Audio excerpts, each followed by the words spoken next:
दो प्रकार के पागल होते हैं। पागल हाँ हो पागल हाफ मैन जिके कहते हैं कि एक चूड़ी उनका ढील बा। समाज में दो प्रकार के पागल पाए जाते हैं। एक पागल जिनका भगवान कई के भेजते हैं एक पागल जे बना ठना पागल हाँ जो कहीं बनतू पागल जे जाने सब हाँ लेकिन वो बने के पागल बनत है कहाँ गए बाबू 50 रुपया वाले तो खाऊ 50 रुपया लेहन फिर से आई गए डब्लू गुरुजी लगे है हमारे 50 रुपया वापस कर टाइम हो गया। हम जब बिहार आए थे तो खाली एक के बात हम सोची थे यार यो कंपोजिंग बैंड बा लेकिन आदमी मस्त ज्यादा बा तो आओ गुरुजी 4 लाइन भूमिका के अंदर कवि जी भाव लिखते हैं समाज में जवानी दो प्रकार के पागल थे उनके बदे कैसे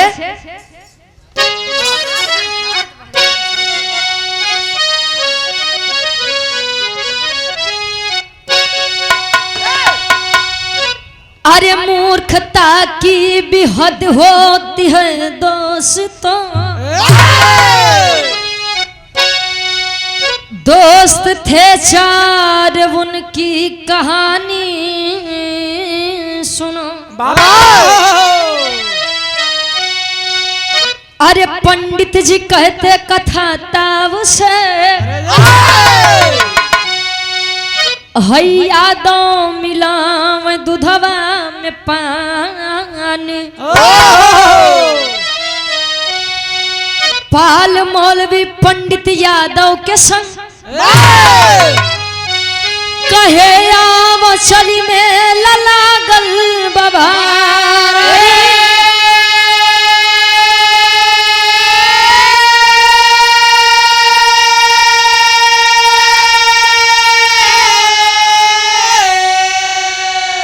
अरे अपने में खूब चारों चालाक थे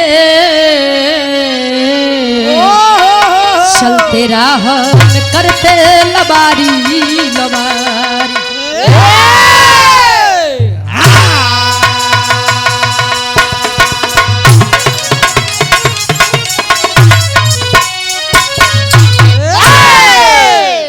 कहे मूर्खता की भी हद होती है दोस्तों दोस्त थे 4 उनकी कहानी सुनो पंडित जी कहते कथा ताव से यादों मिलाव दूधवा में पानी। अच्छा आप लोग बुरा मत माना है ये बात के लेकिन जब से डेयरी आएगा तब से जान ला अहिर बिरादरीन के ऊपर बड़ा विपदा आएगा। पहले 1 लीटर दूध में बढ़िया सा पानी मिला के बेच दें आदमी अगर शिकायत भी करें कि भैया पैसा बराबर लेता लेकिन दूध में पानी ज्यादा आवत बा मिलावट ज्यादा आवत बा तो लो अच्छा अहिर बिरादरी वाले झूठ बोलो थी लेकिन बोलो नहीं हो तो कैसे जाना था गुरुजी कहीं अब का बताई भैया भैंस छोड़े रहे चारा चरे बदे तालाब में इसके पानी पी ले तालाब में हिल के घुस के ज्यादा पानी पी गए उससे दूध के साथे साथे पानी भी आवत बा मतलब झूठो बोलो था तो ऐसा झूठ कि लोग विश्वास नहीं करें लेकिन जब से डेयरी आई गया डब्लू गुरुजी अगर ओमा सत्तनी को एको बूंद पानी मिलत बतले वो डेयरी के फैट बता दे कि यादव जी आपका फैट पतला हो गया है आप गड़बड़ी करके आ रहे हैं कहो अच्छा पहले के पुरनिया काका दादा एक बात कहा कि अहिर गड़ेरिया पासी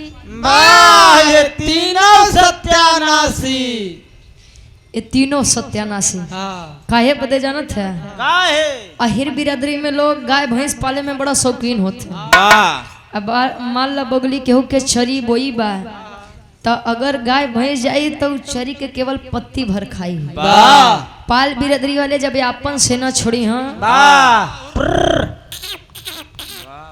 तो हार तो ठीक बा हम नहीं समझ पाते बीच में इतनी बढ़िया सुगंध कहाँ से। अच्छा जब पाल बिरादरी वाले अपन फौज लेके चली हैं तब भेड़ बकरी तब ऐसे न खाई थे आप लोग जानत हो कि बकरी केतनो खा ले लेकिन ओकर बोले वाली आदत ना जाई। अच्छा पहले के लोग इहो कहा गुरुजी की अघान बकरी लकड़ी चबा लकड़ी चबा था अच्छा वो लोग खइया तो खाली जड़ भर छोड़े हैं जड़।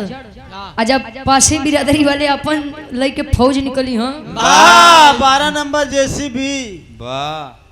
अच्छा जब वो लोग निकली हैं तो गुरुजी आप लोग जाना था कि जंगली सुअर के अगो कांटा रहा तो वो लोग पहुंची हैं तो वो जड़ सही पकड़िए तो उजे कर खेत रंग कहें जा सारे सही कहा गबा कि अहिर गडेरिया पासी ये तीनों सत्यानाशी जहाँ पहुंची हूँ कर नाशे करे हैं। पंडित जी, यादव जी, मौलवी जी, अप्पाल जी चारों बड़ा घनिष्ठ मित्रता चारों के अंदर रहे। एक के साथ एक सुख दुख में साथे हमें तो एक दिन कुछ दिन बाद डब्लू गुरु जी चारों जब फिर से एकत्रित हुए तब पंडित जी एक बात कहे कि यादव जी गांव के बगली जवन गांव बा वहाँ मेला लगा बा दशहरा के आवा चलो मेला देखिए और साथे साथे कुछ टाइम भी पास हो जाई। चलो तहन चारों मित्र कैसे एक लाइन गजल के भाव लगत बा, फिल्मी गजल बा।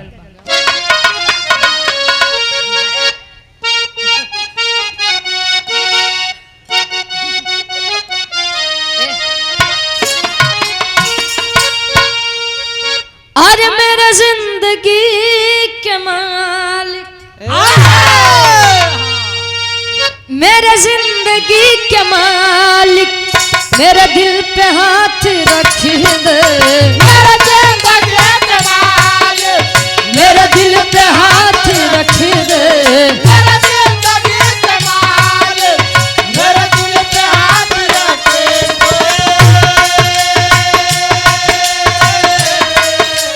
मेरे जिंदगी के मालिक, मेरे दिल पे हाथ रख दे, तेरे आने की खुशी में, तेरे आने की खुशी में मेरा दम निकल न जाए, तेरे आने की खुशी में मेरा दम निकल न जाए, तेरे आने की खुशी में मेरा दम। लेकिन माता पिता न होते, हम न होते, आप न होते, ये पूरा संसार न होता। सम्मानित पूजनीय मौला यादव जी बाबूजी की देन है जो इतना लंबा बगीचा परिवार लगा कर गए हैं इस संसार से। कहे सावनी गुजर जाने पर जल की कद्र होती है, इंसान चला जाता है पर कीर्ति अमर होती है। कुछ तो नेक काम हमारे बाबूजी करे हुए हैं कि उनके सम्मान में आप लोग 1 बजे 2 बजे तक बैठ के बिरहा सुनो थे। कहो कहे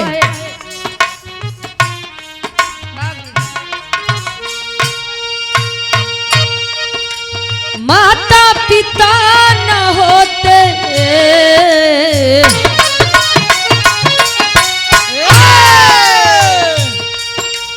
माता पिता न होते अगर हम भी जन्म न पाते, माता पिता न होते अगर हम भी जन्म न पाते, माता पिता न होते अगर हम भी जन्म न पाते,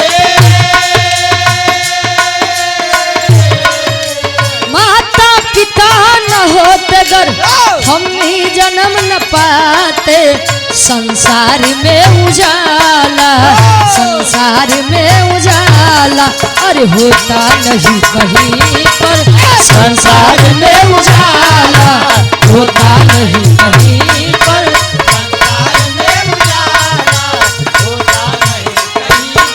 अरे माता पिता न होते अगर हम ही जन्म न पाते, माता पिता न होते हम भी जन्म न पाते, संसार में उजाला, संसार में उजाला होता नहीं कहीं पर, संसार में उजाला होता नहीं कहीं पर। और आप सम्मानित हृदय के गार्जियन जी हमारे बड़े भाई राहुल यादव जी, आपके द्वारा ये हजारों हजार रुपए का सम्मान हमारा और पूरी टीम का भी सम्मान किया गया। बहुत बहुत धन्यवाद भाई के आशीर्वाद के चारे कि हम बच्चे अपनी कला में कामयाब रहे। कहे माता पिता न होते अगर हम भी जन्म न पाते, संसार में उजाला होता नहीं कहीं पर। माई बाबू के देन बा कम मंजीत भैया कि भदोही से चल के तू बिहार के धरती पर ढोल बजाओ थे के कर देन बा हाँ इनके माइक देन बा आई बाबू के देन नहीं बा बा दोनों जने के ए भैया चारों मित्र अच्छा तू लोग अपन मजाक नीचे करा हो अब उनकर मौसी तोहार भौजी उनकर भाभी हमरे तो कुछ समझे नहीं आओ कि तू लोग मजाक कहाँ से करत है। चारों मित्र चल दिए अब मेला देखे बदे जब चल दिए हाँ ठीक है तब पंडित जी के रास्तों में लग भूख। एक बात आप लोग जान ला हाँ कि जो ले पेटे में चूहा कूदत है तो कोनो काम नीक नहीं लागत अब हमारे आत्मा से पूछो का गुरुजी हाँ पूछो नीक नहीं लागत बा ए भैया पंडित जी जब चले तो कहे यादव जी अब देखा जल पेट पूजा नहीं होई अतल पंडित यार से एक कदम आगे ना चाहिए नहीं बढ़े हो तो यादव जी कहें कि अरे यार जंगलों में तो का लेके आई कहें तू अहिर बिरादरी के आदमी है तनी सा दूध के व्यवस्था करा बाकी पाल जी और मौलवी जी तनी सा चावल और लकड़ी के व्यवस्था करें बाकी काम हम देख लेते हैं। अच्छा जब व्यवस्था करते हैं कब मंजीत भैया जब व्यवस्था करते हैं तो होत का कहानी के शुरुआत यार से बा नजम के भाव लगत बा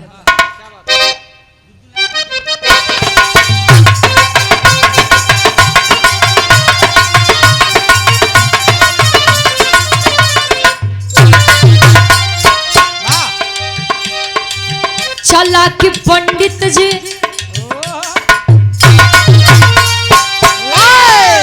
चला कि पंडित जी तब तीनों से दिखाने लगे चला कि पंडित जी तब तीनों से दिखाने लगे बड़े जाति की सोच भोजन खुद बनाने लगे।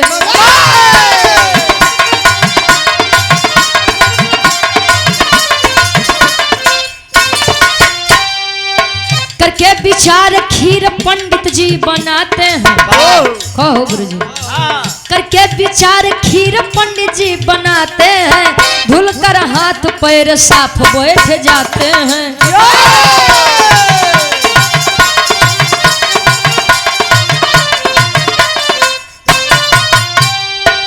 बन जेवनार कसे पंडित जी है शोध किए बन जेवनार कसे पंडित जी है शोध किए बन जेवनार कसे पंडित जी है शोध किए बन जेवनार कसे पंडित जी है शोध किए गजब की खुशबू पा के मन ही मन में लोभ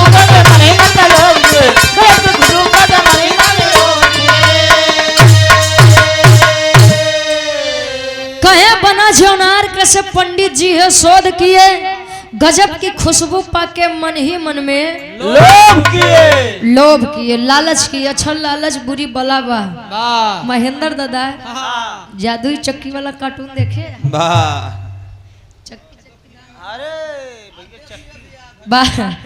तो ये बड़ी अच्छी सीख बा कि लालच बुरी बला है और हकीकत बात है संसार में अगर आदमी के यह तक जब पैदल चलता हूँ सोचते हमारे लगे साइकिल आ जाओ जब साइकिल से चलता हूँ सोचता हमारे लगे 2 चक्का आ जाओ बाइक आ जाओ जब बाइक से चलता हूँ सोचता है बुलोरो आ जाओ जब बुलोरो से सोचता हूँ हमारे लगे स्कॉर्पियो आ जाओ स्कॉर्पियो फॉर्च्यूनर है क्या खुशबू है भाई ए भैया। अच्छा पंडित जी सबके व्यवस्था कराई के जब यार यादव जी दूध लेके पाल जी वैसे मंजीत भैया तनी सब पढ़ देता है यार आ जब यार सबको लेके पहुंचे तो पंडित जी सोचे लगे नीचे आदमी छोट बिरादरी के आदमी यादव उपाल उ तो मौलवी हो गुरु जी ई लोग भोजन बनाई है तो अछूत हो जाई ऐसे अच्छा बक के हम भोजन बनाई। अच्छा पंडित जी हाथ पर धोई के बैठ गए चौका लगे और सोचा तन कि 4 आइटम बनावे से अच्छा बा कि खीर बना ले तनी तनी सबके हो जाई। और खीर जब बनाए तो खीर की खुशबू जब नाक के अंदर प्रवेश की खुशबू हाँ हो जो हम ले चलते ही जब खीर की खुशबू नाक के अंदर गई मतलब महक आज जब वो नाक के अंदर गए तो पंडित जी जन्मे कर था गुरु जी पंडित जी लगे लालच दिखावे कि बनाए हम अकेले खाएंगे ये तीनों ऐसी अच्छा बा कि कोनो दिमाग लगाई गैन पाल जी को बुलाए पंडित जी को बुलाए और मौलवी को बुलाए ना जब सब केहू आए कहन भैया एक बात दिखा खीर तनिके बा आ तनी तनी खा के सो जा। और राती में जो सबसे बढ़िया और सबसे अच्छा सपना देखी सुबेरे खीर हुए खाई।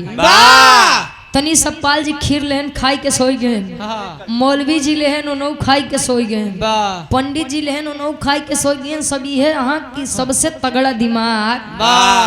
अब भाई अहिर बिरादरी के लड़का हाँ मोट बुद्धि के जो दिन पाले पड़ जाबा उस दिन सुधर जाबा। ए भैया अब अहिर बिरादरी के लड़का खाए पिए में शौकीन। अब ओकर तनी सा खीरी में का होई। गहीर की पेट गहीर तू भरे जाता देखा भाई देखा कि ढेर अगर गलती हो जाए बोले में तो खाली नहीं के पकड़े। हाँ नहीं तो प्रतापगढ़ हम लोग नहीं जाते, बाकी सट्टा के देखे उनके मेहरारू लड़का नहीं है।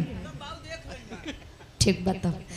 अच्छा जब तीनों जने सोते हैं तो पंडित जी के बगलिया अहिर बिरादरी के लड़का सोवा बा। जब ले पेट बोल है तले यादव जी उठ के बैठे खाली वह खीरी के बर्तन देखें।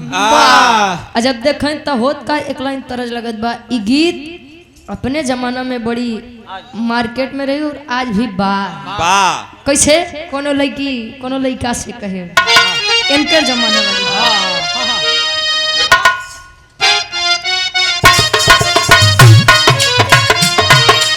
क्या बात है।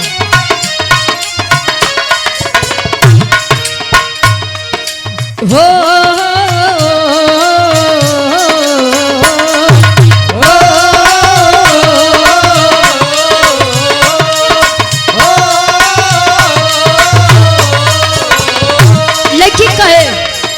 गोरी है कलाइया तुला दे मुझे हरी हरी चूड़िया। गोरी है कलाइया तुला दे मुझे हरी हरी चूड़िया।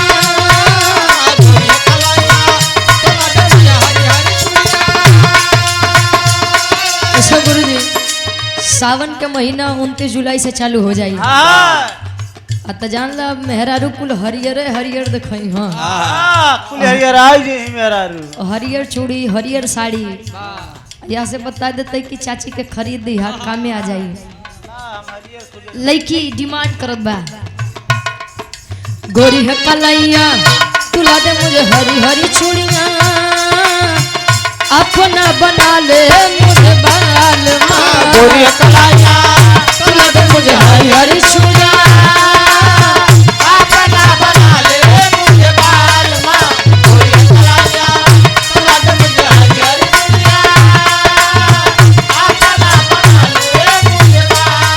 लेकिन उ लड़का यादव बिरादरी के लड़का लेटा बा सोवत नहीं बा खाली जागत बा। आया बदे कि जो ले पेटे में कुछ सही से जाई ना तो नींद कहाँ से आई। अब तले उ सोचत बा नींद यादव को न आए बाकी तीनों सोई जाए। नींद यादव को न आए बाकी तीनों सोई जाए। नींद यादव को न आए बाकी तीनों सोई जाए। नींद यादव को न आए बाकी तीनों सोई जाए। खिरिया खाई गई आधी रात में। नींद यादव को न आए बाकी तीनों सोई जाए। खिरिया खाई गई आधी रात में। नींद यादव को न आए बाकी तीनों सोई जाए। खिरिया खाई गई आधी रात में।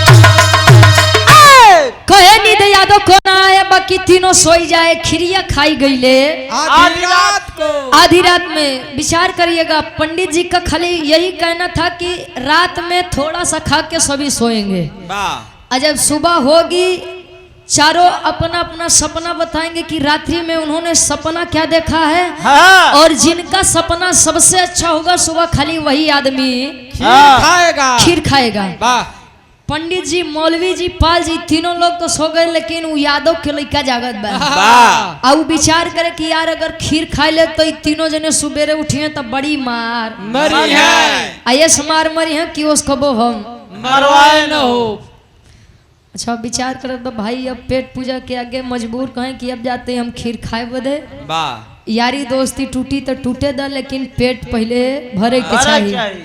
गए प्रेम से बर्तन हटाए, ढक्कन हटाए, और धीरे से जितनी खीर रही कुल पलट के कुल खाई गए। वाह और जब खाई गए तो फिर से वो ढक्कन ढाक के चल दिए सोए बदे। अब तो पेट भरा बा, अब तो नींद बड़ी बढ़िया आई। आई और जब चल दिए सोए बदे तो सुबह भवा, तब पंडित जी पहले पाल जी के उठाओ तने। पाल जी, ये पाल पाल जी उठा। तनी उठा हो। राती वाली बात याद बना, राती में सपना देखे। हाँ, अब पाल जी कुछ सपना देखें तब तो बतावे। देखा पाल जी दिमाग लगाते हैं कि महाराज देखिए, मैं सो रहा था और सोते सोते मैं 5वें आसमान पे पहुंच गया। कहीं 5वें आसमान पे क्या करत रहा?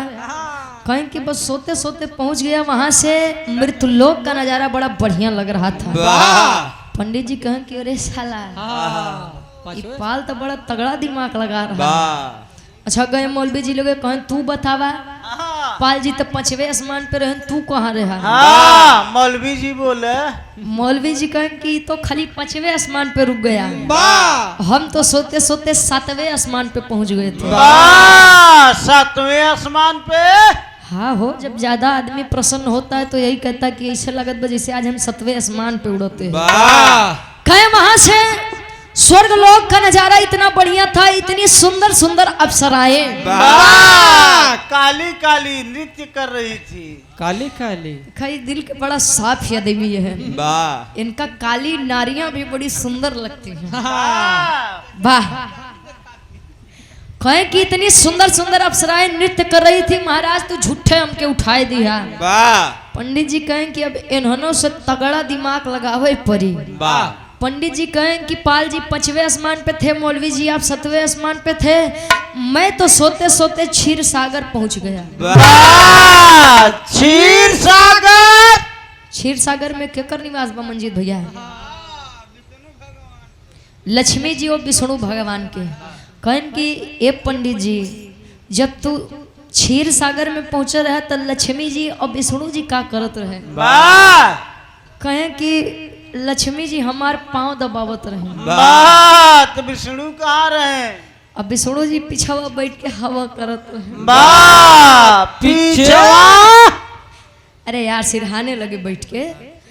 कहें कि अच्छा यादव जी इतनी बतिया दिखा उजागत अंकन दिखाई के साले के, मतलब तनी सा खीर खाए बदे ई लक्ष्मी जी से अपन पांव दबावत बा, विष्णु जी से हवा करवावत बा, जकरे पूजा कथा कही के इनकर पेट भरत बा, और ओनही से ई पैर दबावत हैं जा सारे, तो का नरकों में नहीं ठेकान लगे। जा तोरे भड़ो रहो के रहना पड़ी। अच्छा अब पंडित जी तब मार प्रसन्न हो गए कि कुछ हो खीर हम ही खा गए। यादव जी का लोग कहते हैं कि यादव के बुद्धि अहिरे के बुद्धि। 12 बजे खुला था। अब कौने 12 बजे खुला था ही केहू नहीं बतावा। ए भैया कोई नहीं है, अहिर बिरादरी के इंसान कितना ले बुद्धि लगाई। ई 5वें ई 7वें तो ज्यादा ई 9वें आसमान पे पहुंची और कहाँ पहुंची। अब के बतावे कि यादव बिरादरी के लड़का राती 12 बजे अपन दिमाग लगाई ली है। कुल खीर खाई के बाद कहे जब खीर है नहीं बा तो सरऊ खाबा का बोला जितना झूठ बोले खोए। आ जब गए यादव जी के लगे, यादव जी के उठाओ तो कहन का यार पंडित भाई घरे मेहरारू परेशान कर या तू करते। घरे मेहरारू नहीं सोवे देत बा, या तू नहीं सोवे देत का दिक्कत बा? कहे कि देखिए पाल जी 7वें आसमान पे थे, 5वें आसमान पे, मौलवी जी 7वें आसमान पे थे, मैं स्वयं क्षीर सागर में था, तू कहाँ रहा? अब लगा देखा यादव जी दिमाग लगाओ तो लगा हाथ जोड़ के रोए। पंडित जी अब का बताई जानला बड़ी तकलीफ हमारे ऊपर बीती। तोहरे ऊपर? अरे वो लड़का कहे यार, कहे कि जानला ऐसन रात भगवान दुश्मन के भी नसीब में नाही दे। जैसन आज बीते तोहरे से। कहे का बात बा, कोनो बात बा बतावा तले बताओ तन। कैसे एक गाड़ी गीत कहा थी बनारस में के काकी दादी लोग गावे कैसे।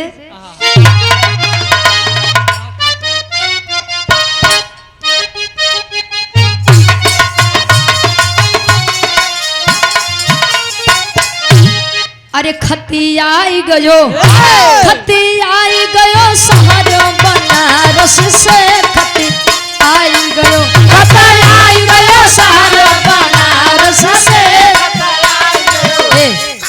तनी साया और आगे जाबा हमारे जौनपुर उत्तर प्रदेश में लोग गावथिन।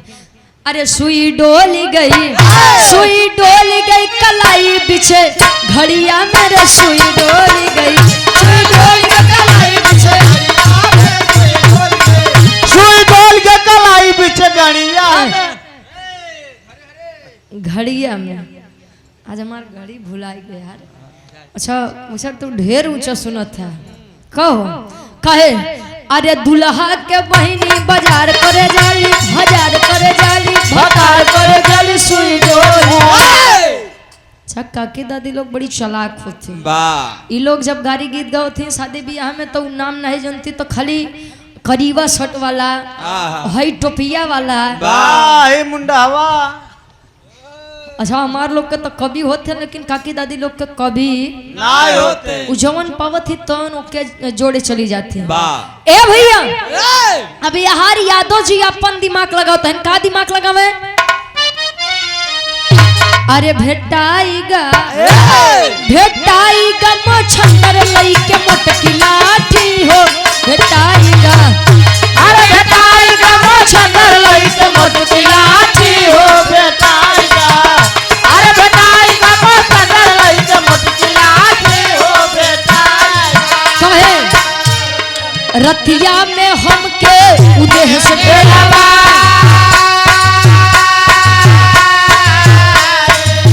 है कि खिरिया न लेता होगा।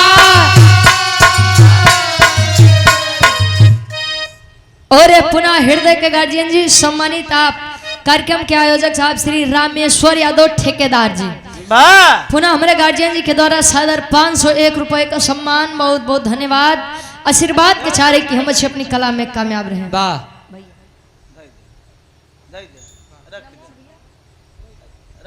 अच्छा भाई हमारे ये बहुत प्यारा सम्मान आशीर्वाद के चाह रही भैया भैया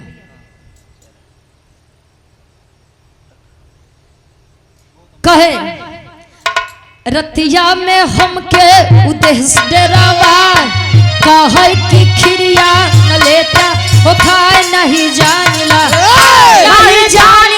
लठिया से बेहोशा दियो नहीं जानिला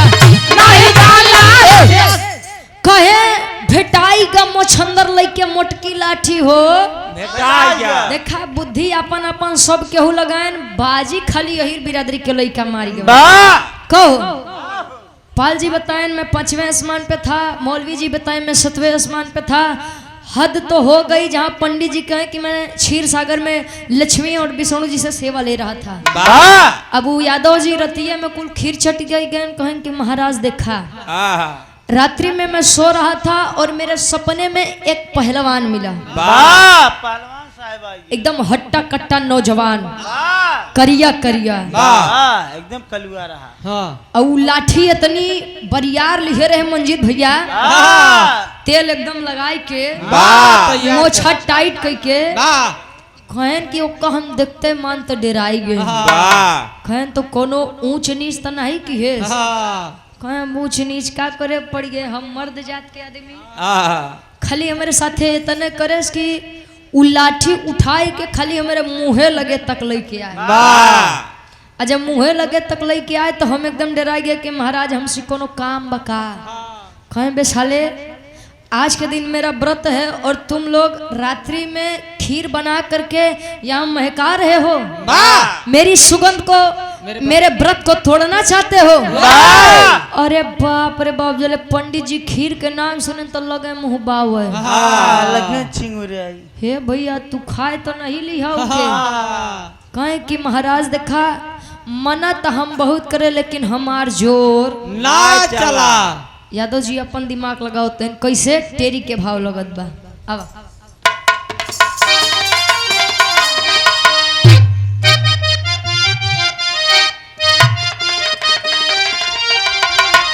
अरे चतुराई चारो अरे कैले जम के अरे चतुराई चारो कैले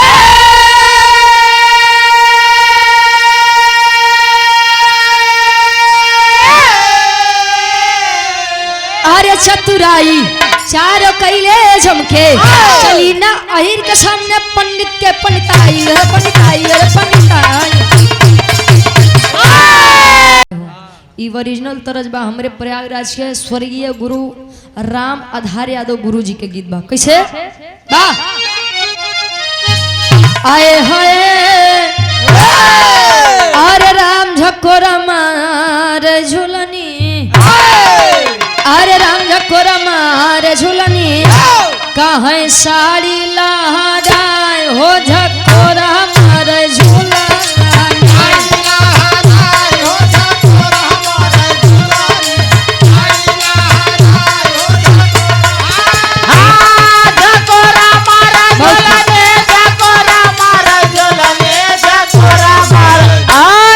साड़ी लहराए हो झकोरा मार झुलनी।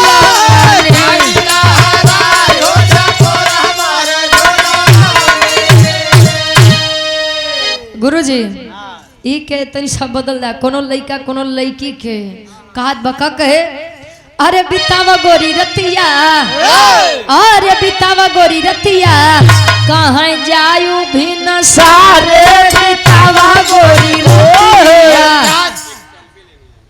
जैसे हम आज का तारीख रहे हो 16 तारीख क्या रहे 17 तारीख होगी बाद 17 के सिवान से जा कहो गुरुजी।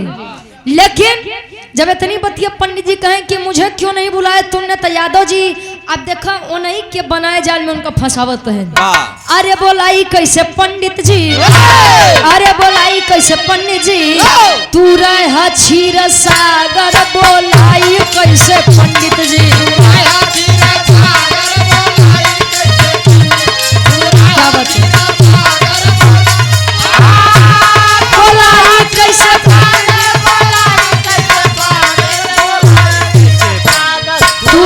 क्षीर सागर बोलाई कैसे पंडित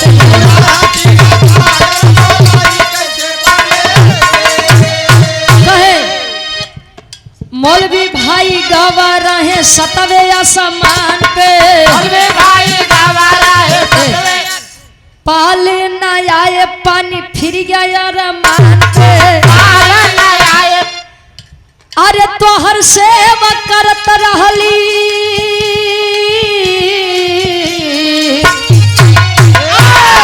तोहर सेवा करत रहली लक्ष्मी नटनागर बोलाई कैसे पंडित जी तू राजनगर बोलाई कैसे।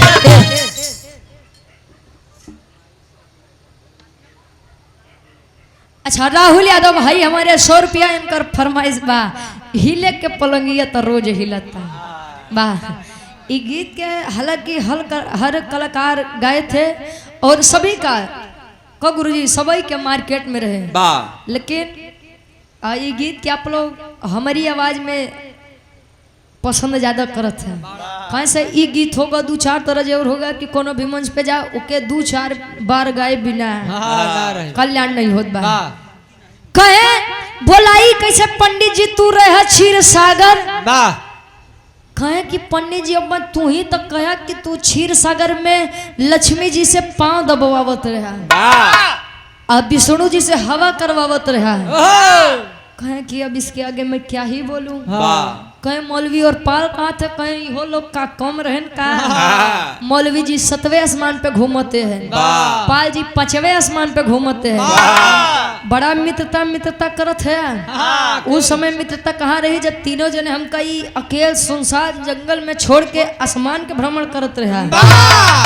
अब वो हमका डरवाए अब हम डराए के कुल खीर खाए गे वो हमार कोनो दोस्त नहीं बा। अब जान लो पंडित जी लखे पाल जी का पाल जी देखा मौलवी जी का मौलवी जी देखा पंडित जी का लगे गरियावा कहे के सारे के चक्कर में नहीं खाए और नहीं खाए और जब लगे गरियावा तो पंडित जी कहे कि ये भाई देखा गरियावा मत जान ला यार लागत बा करे जे पे हाँ मारे खो तो 2-4 झप्पड़ मार ला लेकिन गरियावा मत ये बरे कहना बग कि संसार में केहू से ज्यादा दिमाग न लगाव करा। तू बाप बनता है तो तोहरो बाप केहू बन के धरती वीरों से खाली नहीं है सोचत हैं तीनों कैसे आल्हा के भाव में कवि जी प्रमाण देते हैं।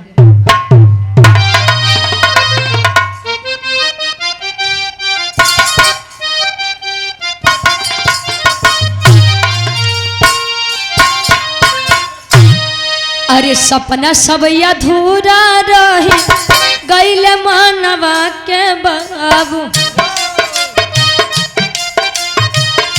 खाई गाय अकेले अहिर पूरा जेवना रतिया सपनावा में घूमलिया समनवा भैया खत्म होइगा खाना भइले बहुत लाचार पंडित बोले रतिया कोई ना भोजनवा भैया सोचे सोचे माना बात करे ले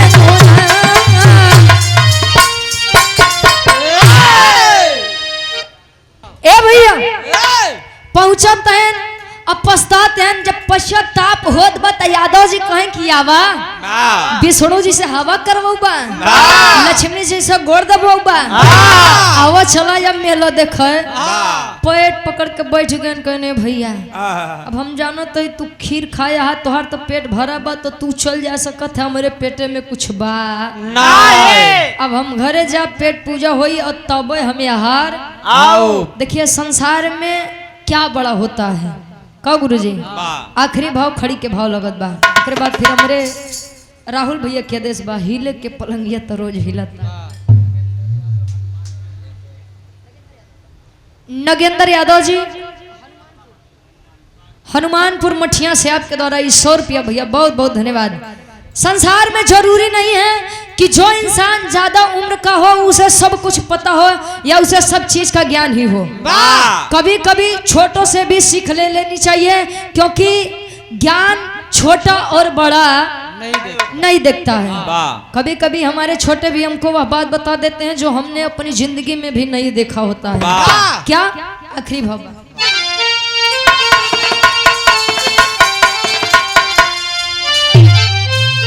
अरे अनुमान से बड़ा अनुभव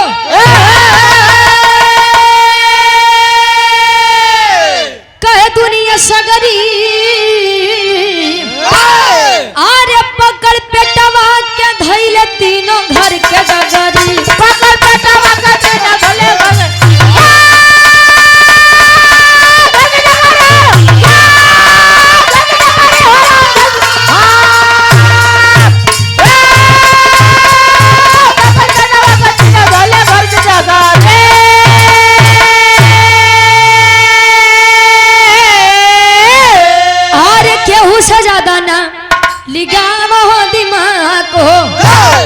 सोचल सपना में लग जाइया